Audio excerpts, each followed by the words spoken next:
Chano, ¿cómo va, ¿Qué amigo? tal? Hola, Bien. Guillermo. ¿Cómo vas? Pues mira, muy bien, terminando el día. Aquí ya son las 8:30, ya se va acabando la jornada. Bueno, bueno.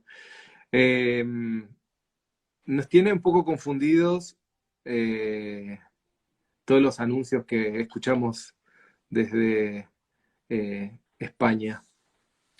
Eh, A nosotros vos, también. eh, bueno, a ver, ¿qué nos puedes contar? A ver, lo que te puedo contar es que a partir del día 11 de mayo, que es ya la semana que viene, aquellas instalaciones que brinden servicio de entrenamiento personal 1-1, Sí, que el entrenamiento sea solicitado por el cliente previa reserva, tiene que haber una reserva de la sesión, ¿vale? En el caso de que la instalación hubiese más de un cliente, porque por ejemplo hubiesen 3 entrenadores con 3 clientes entrenando, habría que respetar los espacios de franquicia de mínimo 2 metros entre cada pareja, ¿no? Entre cada cliente y entrenador. Y no se va a poder hacer uso de los baños ni de los vestuarios.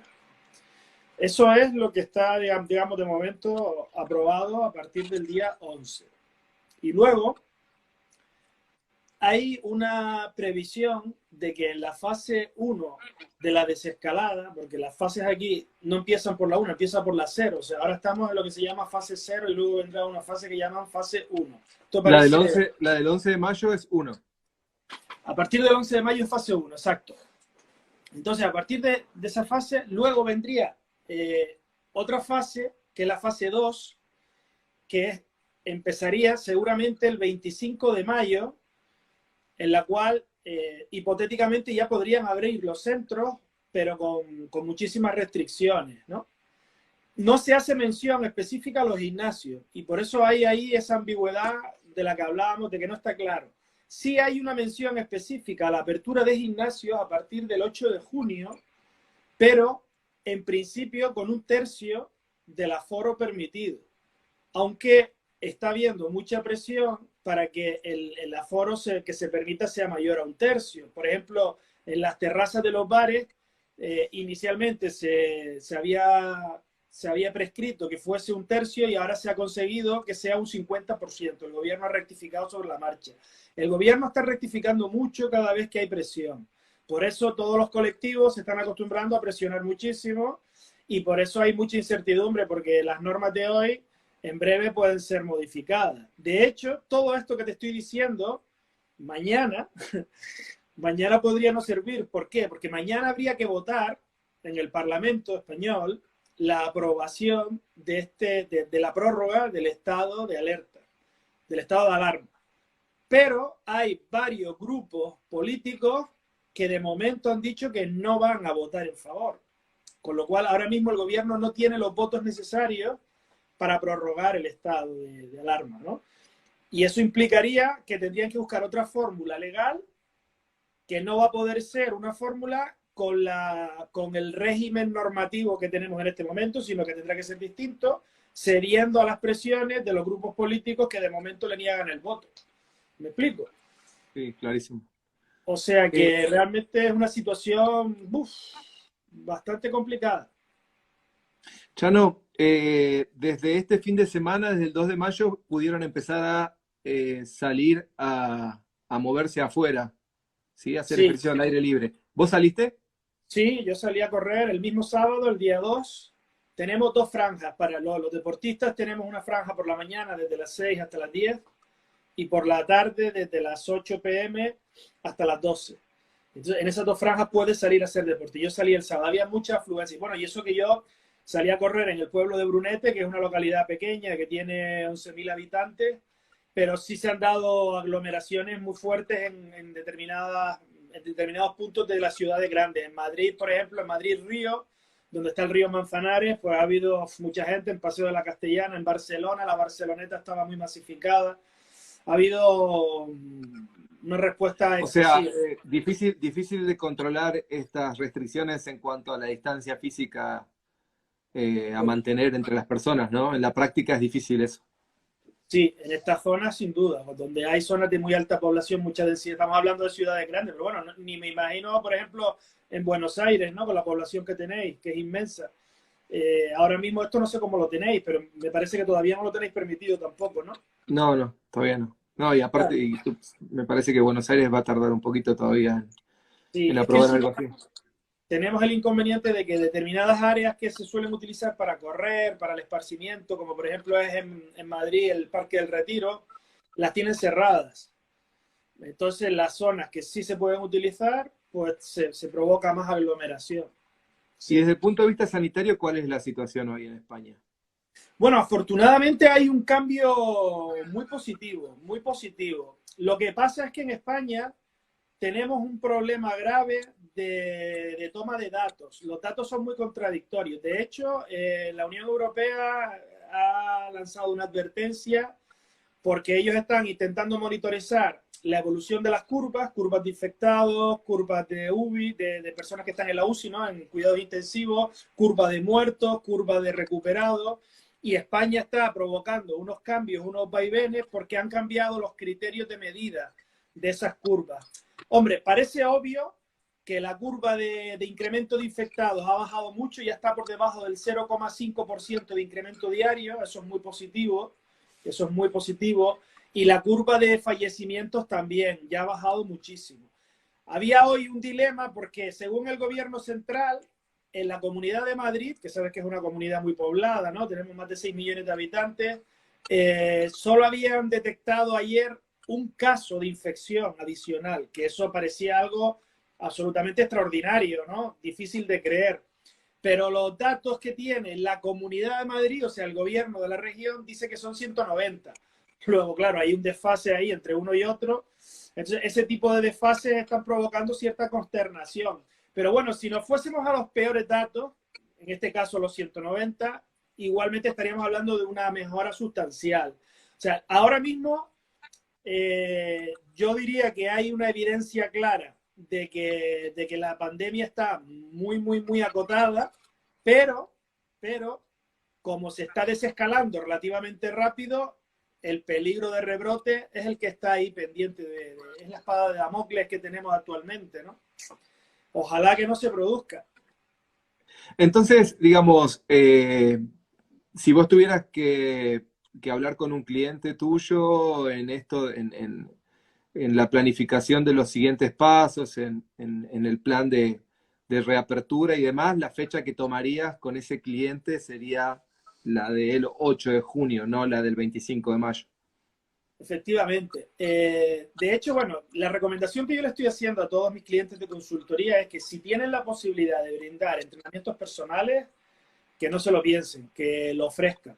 Estamos diseñando paquetes de bonos de entrenos personales individuales con unos precios razonables y los clientes ya los están comprando porque hay muchos clientes que están muy ávidos de ir al gimnasio. Entonces, aunque sea pagando un poquito más por una sesión de entrenamiento personal, pero los estás motivando, los estás recuperando y se están empezando a incorporar y estás empezando a mover otra vez la caja del negocio, ¿no? Entonces, en aquellos casos en los que resulta factible, a partir del 11 ya se van a empezar a impartir este tipo de entrenamiento. Y luego, sí, la previsión, como tenemos esa, porque después ocurre otra cosa, y es que incluso si mañana se aprobase la ley esta, o sea, la prórroga del estado de alarma, lo que dice la norma es que se irán cumpliendo esas fechas si a la vez los indicadores de medida de progreso de la infección, etcétera, son los que están previstos. O sea, si hubiese cualquier desfase, si estuviesen por encima las infecciones, se correrían el tiempo. O sea, ya no sería tampoco el 8 de junio, podría ser posterior. Con lo cual, bueno, pero mira, el horizonte que tenemos en España, la mayoría de los gimnasios, es que a principios de junio hay una alta probabilidad de que se abran al público. Entonces ya estamos con los preparativos, por ejemplo, de gel hidroalcohólico, de rollos de papel, de papelera, de ir a lo mejor marcando los espacios para dejar las franquicias necesarias. Ese tipo de medidas sí que las estamos tomando. Chano, Porque vos que sos una persona de números, eh, ¿tienes alguna noción de el impacto desde el punto de vista porcentual en los costos de todas las medidas estas?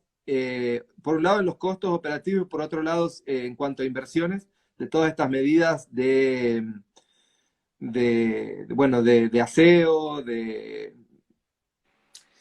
Mira, te ocurre, o se te ocurre que puede ser significativo, algo que tenga que impactar sí o sí en el precio, o es algo que la estructura de un gimnasio más o menos bien debería poder absorber? desde el punto de vista de la estructura de ingresos y gastos, yo creo que de momento, con las restricciones y con las normativas que se están incluyendo, el problema no viene por los costes, porque creo que el incremento va a ser, vamos, no va a ser excesivo, va a ser pequeño. A lo mejor estamos hablando de menos de un 5% de incremento de gastos en lo que es la actividad, porque, por ejemplo, lo que se estuvo hablando de poner mamparas y este tipo de historias, no está nada claro que al final eso se haga, ¿no? Yo creo que es un poco absurdo, ¿no? Y además en España ya tuvimos antecedentes de eso cuando se metieron las leyes antitabaco y obligaron a los restaurantes a delimitar zonas para fumadores con mamparas, y luego al poquito tiempo la ley ya prohibía el fumar en absoluto y todas esas mamparas fue una inversión en balde, etcétera. Creo que se aprendió la lección y que ahora no van a obligar a los operadores a invertir en ese tipo de material, de recursos. Con lo cual, básicamente, el problema no va a venir por los gastos, va a venir por los ingresos, porque si tú estableces que el aforo máximo está por debajo del 50%, es un 50, un 30%, para la inmensa mayoría de operadores estás por debajo de break-even, o sea, estás este es un negocio de costos altos, de costos fijos, los costos fijos son muy elevados, pues entonces es casi imposible cubrir tus costes si no tienes por encima de un 50% de aforo de clientes, de usuarios. Eso era algo a lo que quería ir ahora, ¿no? O sea, esta semana se anunció también la posibilidad de que los gimnasios en Costa Rica abrieran sus puertas y la mayoría, por lo menos de los grandes operadores, decidió mantenerse cerrado hasta la siguiente fase, el 11 de mayo, porque la limitación que les ponían era del 25% de la capacidad total, con lo cual en los números les conviene seguir cerrados, a menos en esas condiciones. Hombre, hay una fórmula. Hombre, 25 es que es súper restrictivo, claro, esa ahí, para que te salgan los números es complicadísimo. Pero imagínate, por ejemplo, que aquí dijese 50%. Yo creo que no sería difícil convencer a los clientes para distribuirlo de tal manera que la mitad de la semana vengan unos y la mitad vengan otros. Pero, por ejemplo, unos vienen lunes y miércoles y otros martes y jueves, ¿me explico? Entonces, dado que mucha gente no va a querer venir de momento, aunque esté pagando, o va a venir poco, y otros van a querer venir y estarán dispuestos a hacer algún pequeño sacrificio, si tú eres capaz de distribuir a tus clientes en distintos días o franjas horarias, ese 50% de aforo puede significar un 80 o un 90% de cuotas activas. ¿Me explico, verdad? Sí. Porque lo que hace es distribuirlo en el tiempo, ¿no? Con un sistema de distribución o de reserva. Bueno, Esa sería una buena fórmula. A mí se me ocurre, hoy leía una nota, un reportaje que le hizo CMD al gerente general de Anytime Fitness en España, donde él decía básicamente que, bueno, él cree que va a haber un momento de gran oportunidad para las cadenas 24 horas, y me parece que puede llegar a tener que ver con esto, ¿no? O sea, con agregarle 8 horas más o 10 horas más de apertura al gimnasio y la posibilidad más amplia de distribuir mejor a tus clientes a lo largo del día, ¿no? Sí, mira, hoy justamente estuve redactando un artículo para esa misma revista, para SMD. Me pidieron un artículo sobre quiénes entendía yo o preveía que iban a ser los ganadores y los perdedores de la guerra post-coronavirus, ¿no? De una vez que comience ahora la nueva apertura y con el nuevo entorno que vamos a tener. Y desde luego, los ganadores, hombre, por un lado van a ser las empresas que tengan un respaldo financiero fuerte, porque no se van a ver obligadas a bajar su calidad o a bajar sus precios, van a poder aguantar, digamos, el chaparrón, ¿no? Sin desposicionarse estratégicamente. Y otras a lo mejor van a incurrir en promociones agresivas para sobrevivir o bajar la calidad del servicio, en fin, que corren grave riesgo de desposicionarse. Pero desde luego, los modelos de negocio como los 24/7, lo mismo que los gym boutiques y lo mismo que los estudios de entrenamiento personal, tienen una gran ventaja ahora mismo, y es que tienen más cintura, más flexibilidad, tienen más facilidad de movimiento. No es lo mismo manejar un portaaviones, ¿no? Que es una empresa un gimnasio multiservicios de 5.000 metros o de 10.000 metros que un estudio de 300 metros, donde todo es más manejable, ¿no? Entonces puedes cambiar espacio, reconducir temas de servicio, propuestas, trabajar con small groups. Entonces, ahí creo que para estos operadores pequeños hay una oportunidad interesante. Los negocios de conveniencia, como son los 24/7, yo coincido en que se pueden ver reforzados. Yo tengo algún cliente de ese modelo de negocio y somos muy optimistas. Ok. En principios, entre las restricciones que se mencionan, ¿no se habla de una reducción de los horarios de apertura? De momento no. Y además Ok. yo creo que sería un error. Yo creo que al revés, ¿no? O sea, lo ideal Sí. sería, Es- claro, ampliarlo lo obvio. máximo posible y lo único que tú tienes que poner, a ver, la lógica de esto es que lo que hay que evitar es la aglomeración, ¿no? Entonces, hay que buscar fórmulas que faciliten la franquicia de espacio, ¿no? O sea, cualquier fórmula en la que tú puedas trabajar, entrenar, sin tener a alguien que no esté pegado a ti, sino que hayan 2 metros, es válida. Entonces, sobre eso, sobre lo que la lógica debería girar, ¿no? El problema es que a veces los políticos no son tan lógicos, ¿no? Por ejemplo, en muchos restaurantes están imponiendo normas muy restrictivas y los propietarios dicen, oye, si yo, por ejemplo, tengo unos jardines inmensos, yo puedo dar cabida a cientos de personas manteniendo unos espacios muy elevados entre unos y otros, ¿no? Lo mismo que podría pasar en una instalación deportiva si tiene áreas exteriores. Ahora, por ejemplo, algo que también se va a beneficiar a algunos clubes es que tienen esas zonas exteriores, tienen canchas, tienen jardines y tal, y ahí van a desarrollar actividad. Eh, Cuando vos te sientas hoy con un cliente tuyo, ya teniendo, ya digamos que ven la luz al final del túnel, ¿no? En principio, si no pasa nada raro y Sí, sí, esperemos que mira, no. sí, de eh, hecho, no sé si es significativo o no, pero hoy lunes, yo he tenido una afluencia de nuevos clientes, o sea, de personas que me han contactado hoy, precisamente hoy lunes, ¿no?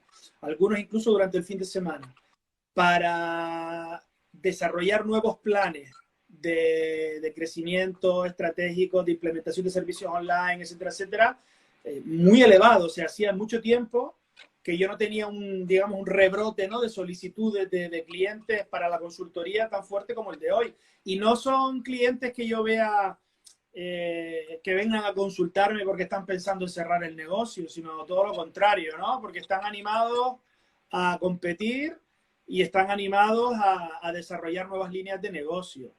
Ahora, mira, el tema, por ejemplo, de los servicios online, eh, muchos se plantean si vale la pena o no tenerlo, digamos, como una nueva línea de negocio rentable en sí misma. Y ese es un análisis que debe ser un análisis profundo, que debería conllevar un business plan.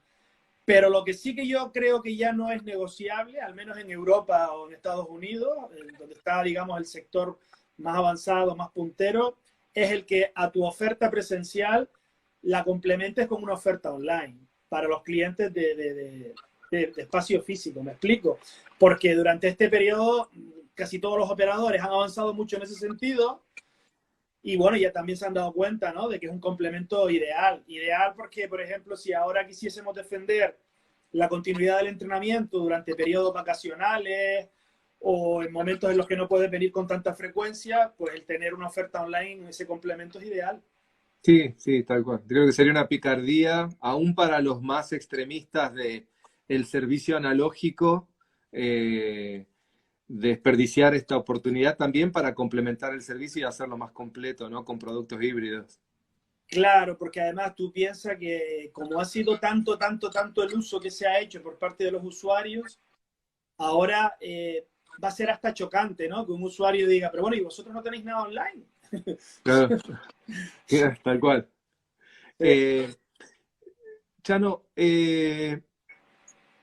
bueno, pero para, porque no terminé entonces con la pregunta anterior, era, ahora que ustedes ven luz al final del túnel, cuando vos te sientas con un cliente, eh, ¿se sientan a trabajar en qué? O sea, ¿cuál es el aspecto principal hoy de trabajo con un cliente sabiendo que en un mes más o menos podrían reabrir sus puertas con las limitaciones que se impongan?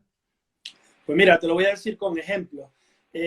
Una de las últimas peticiones que he tenido es un club premium que quiere desarrollar toda una oferta de servicios online complementarios a los presenciales porque prevé que durante varios meses las restricciones y el miedo de los usuarios van a dificultar el mismo uso que había antes de la cuarentena. Entonces, quiere tener una buena oferta de servicios digitales complementaria a los presenciales, ¿vale? Eso es algo que me están demandando mucho. Otra cosa que me han demandado, por ejemplo, hoy mismo, es una empresa que ha visto una oportunidad grande y me ha dicho, oye, ahora hay empresas grandes de clubes premium que están cerradas y van a tener que seguir cerradas hasta principios de junio, pero yo puedo abrir porque yo soy un estudio de entrenamiento personal o soy un gym boutique. Quiero que me desarrolles una estrategia para quitarle clientes a los que están cerrados. ¿Por qué? Porque quiero aprovechar esta coyuntura, o sea, voy a aprovecharme y durante un mes yo voy a poder ofrecer servicios que ellos no pueden o no quieren, y entonces quiero crear a lo mejor un producto para este periodo de tiempo que dé a conocer mi servicio, que pueda robarle cierta cuota de mercado con una estrategia de comunicación adecuada, y si luego consigo retener a esos clientes, pues cuando ellos abran, estos clientes ya me los habré quedado yo. Ese es otro tipo de encargo que ahora me está llegando. Son los más. Y luego ya también hay gente que lo que me dice directamente, mira, Chano, tendremos que abrir dentro de un mes, vamos a replantear nuestra oferta de servicios y productos. Ya no hablo solo online, sino también los habituales, los presenciales, para que en el nuevo entorno que se va a dar sean más competitivos. Entonces, ¿qué cambios deberíamos encarar? Pues, por ejemplo, no trabajar tanto por cuotas y trabajar más por programas, ¿no? Enfocarnos más en resultados, ofrecer más garantías en cuanto a salubridad, etcétera, etcétera. Entonces, también ese es otro de los encargos que más me piden. Digamos que esas son las tres demandas que veo quizás más acentuadas. Los que quieren desarrollar servicios digitales online como complemento, los que quieren desarrollar estrategias agresivas de marketing para captar cuota de mercado, y los que quieren aprovechar esta coyuntura para estratégicamente redefinirse, reposicionarse y salir al mercado con un producto más atractivo, más competitivo en el nuevo entorno. Bien. Te hago una pregunta un poco difícil, ¿puedo?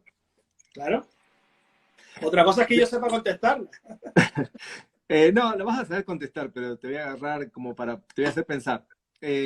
Nuestra primera charla sobre este tema fue a muy poco tiempo de que los gimnasios tuvieran que cerrar en España y a los pocos días en Argentina, cerca del 20 de marzo por ahí. Seguramente a lo largo de las semanas sacaste algunas conclusiones e hiciste algunos aprendizajes. Al día de hoy, ¿cuáles de esas primeras conclusiones y aprendizajes que hiciste te das cuenta de que estaban errados y los cambiaste?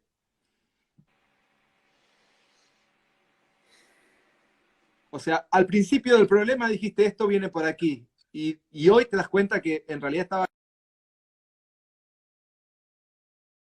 estaban correctas. Frases que más he repetido durante el último mes o los 2 últimos meses es: esta es mi predicción y me gustaría equivocarme. Y de verdad, con toda la humildad, creo que me he equivocado poco, ¿eh? O sea, no, más o menos se han ido dando, pero bueno, tampoco he descubierto la rueda porque creo que casi todas las cosas que yo he ido planteando he coincidido con otros expertos, ¿eh? Recuerdas que hicimos una mesa redonda de expertos y había bastante comunión de ideas, o sea que bueno, yo creo que la gente que conoce bien el sector, que tiene experiencia y que tiene una visión estratégica, es fácil que lleguemos a conclusiones similares. Entonces, ahora mismo no me viene a la mente nada que yo diga, esta primera conclusión que saqué. Lo que sí es verdad es que cada momento, como la coyuntura ha ido cambiando, ¿no? De forma, digamos, muy rápida. En cada momento ha tenido, digamos, su afán, ¿no? Su quehacer. O sea, en cada momento las necesidades eran una, había que poner más el énfasis en eso y luego en otra cosa, ¿no?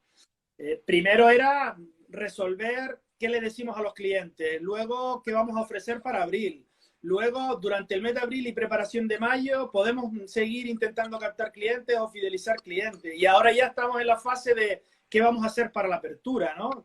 ¿Cómo vamos a abrir? ¿Con qué planteamiento abrimos? Entonces, ha ido todo muy rápido. Ahora, yo te doy un presupuesto de marketing limitado, ¿no? Y con esto vamos cerrando, como para terminar de dejar en claro lo que creo que es más valioso de lo que has dicho. Te doy un presupuesto limitado para la reapertura en junio. Y ese presupuesto lo puedes usar en adecuaciones en la infraestructura para cumplir con las normas de seguridad, en capacitación para el equipo, en un montón de cuestiones, incluido el marketing y las ventas. O sea, ¿en qué pondrías al momento de la apertura todo tu foco y todo tu presupuesto, considerando que sos una empresa probablemente endeudada y estás en un contexto, en un mercado en el que si bien no puedes atender a toda la gente que quisieras, va a haber muchos haciendo esto que vos decías hace un rato, ¿no? Tratando de sacar clientes de donde puedan.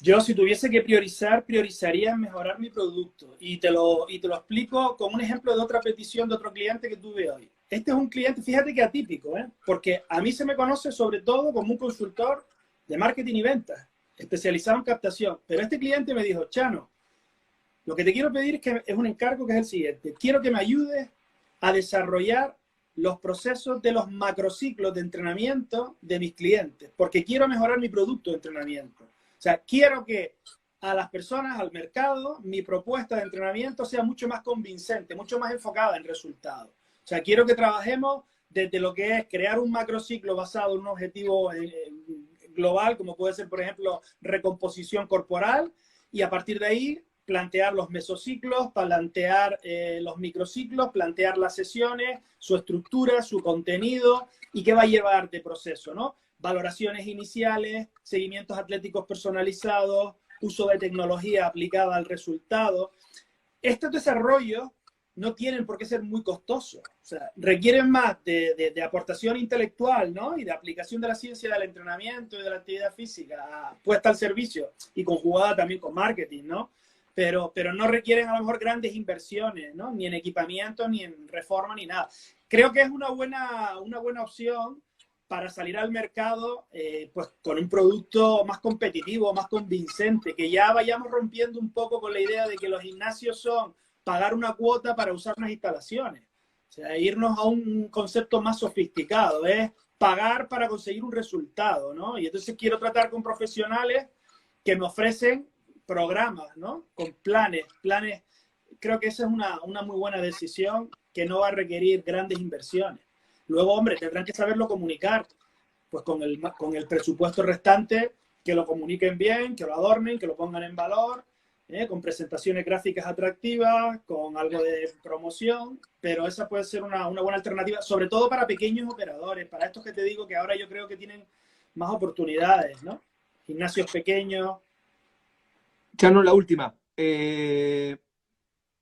Lamentablemente para nosotros en estas latitudes, salvo el caso de Uruguay, que en realidad en Uruguay los gimnasios nunca estuvieron obligados a cerrar, pero sí lo hicieron en la mayoría de los casos por una cuestión de seguridad y de acompañar lo que hacía el resto de la sociedad, ¿no?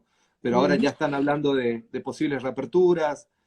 El caso de Costa Rica que te comentaba, que están autorizados a abrir, pero varios decidieron no abrir hasta que les permitan una mayor cantidad de gente.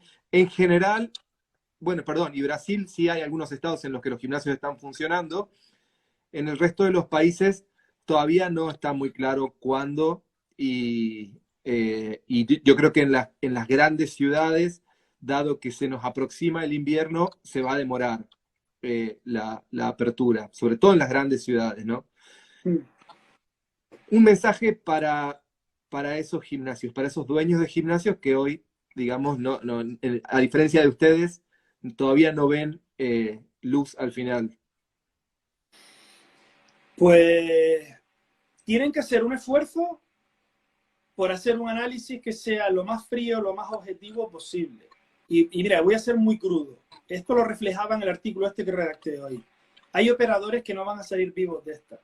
Si con unos criterios objetivos de análisis de posibilidades de supervivencia de tu negocio llegas a la conclusión de que tu supervivencia es prácticamente imposible, hay que saber poner lo que se llama un stop loss, ¿no? Una parada a las pérdidas, como se hace en la bolsa, ¿no?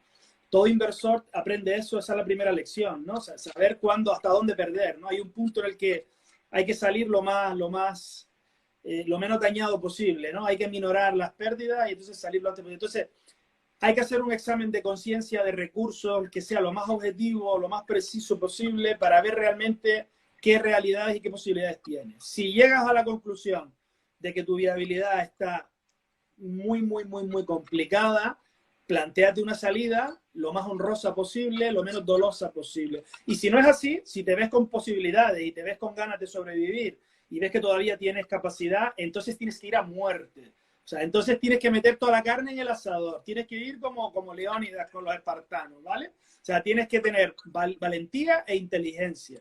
Y esos son los dos escenarios en los que psicológicamente hay que ubicarse, ¿no? En aceptar lo inevitable y salir dignamente, o decir, voy a apostar, pero entonces voy con todo. Y si voy con todo, no vayas con demasiada, ¿cómo se dice? No seas pusilánime, ¿no? No vayas con medias tintas porque en esta guerra al final, o sea, ahora todavía, por ejemplo, hay mucha gente que se mueve dentro de lo que llamamos aquí el buen rollismo, ¿no? El buen rollo es todos somos del mismo gremio, del mismo sector, tenemos que ayudarnos, apoyarnos, eso es precioso, es muy bonito, maravilloso, ¿no? Pero dentro de un mes, cuando estén abiertos los gimnasios y vean que hay que repartir la miseria, ya es una cuestión de supervivencia. Entonces, llegados a ese punto, la actitud es otra. O sea, tú tienes que mirar por tu negocio, tienes que mirar por ti, tienes que ser muy fuerte, muy valiente, ser frío, tomar decisiones y apostar. Porque el que se quede en tierra de nadie va a ser una muerte lenta. Gracias, Chano, como siempre.